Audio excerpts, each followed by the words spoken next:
Let me show you some nice polyculture, a mixture of crops in the same on the same surface, in the same beds.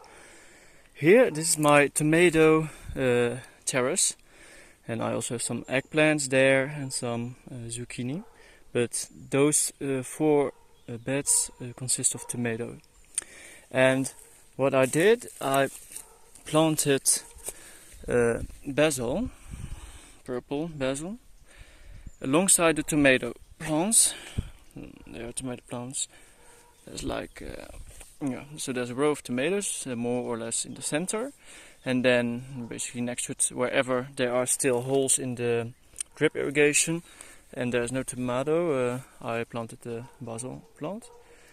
And this is a classic, very classic combination. It works well. I think it has some allelopedic effects.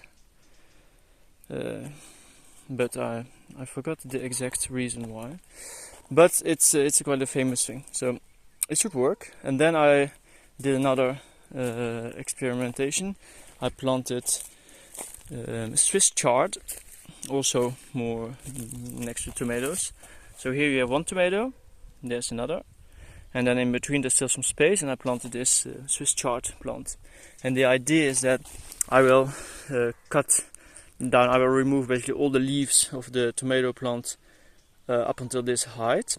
So there will be some sunlight available for the Swiss chard. By the way, it doesn't require full sun, so that's already a requirement for this polyculture, because tomatoes will still intercept a lot of sunlight.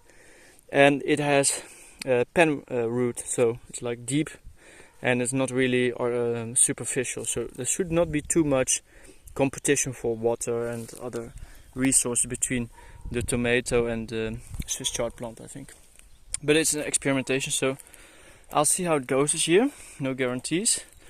But one thing is sure, it does look pretty nice to see all these different colors. So yeah, I'll keep you posted on the development of the system.